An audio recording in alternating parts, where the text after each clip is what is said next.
panahon na matinding init, mahalagang pag-isipan hindi lang ang gagawin natin kundi pati ang isusuot natin. Ayon sa pag-aaral, ang tamang pananamit ay makakatulong sa pagpapalamig ng katawan, na hindi lang palabas na kulay ang mahalaga, kundi pati ang luwag at uri ng tela. Karaniwang iniisip ng marami na puting damit agad ang sagot kapag sobrang init. Ngunit, hindi lamang kulay ang dapat tignan.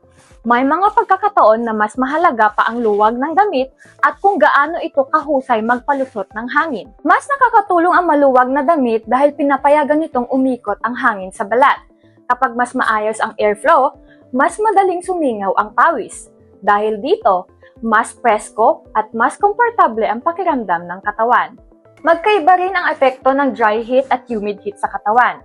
Kapag dry heat o tuyong init, mas mabilis sumingaw ang pawis kaya mas bagay ang breathable fabrics.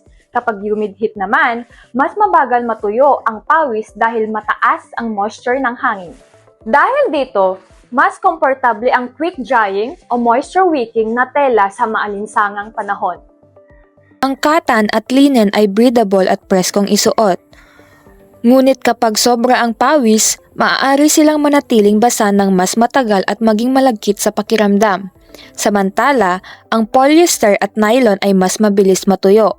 Mas komportable ito sa humid heat pero maaari ring kumapit ang amoy sa tela. May simple at practical na cooling trick na pwedeng gawin.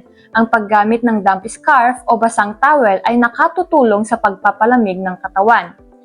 Habang natutuyo ang tubig, hinihigop nito ang init mula sa balat. Hindi lamang pagpapalamig ang mahalaga. Kailangan din protektahan ang balat laban sa araw at sa UV rays.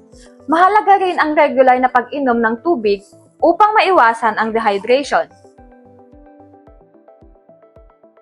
Sa panahon na matinding init, ang tamang pananamit at tamang pag-aalaga sa sarili ay parehong mahalaga. Sa kabuuan, ipinapakita ng pag-aaral na mas mahalaga ang luwag ng damit at tamang tela kaysa sa kulay lamang. Sa dry heat, mas mainam ang breathable fabrics. Sa humid heat, mas mabisa ang quick dry o moisture wicking fabrics.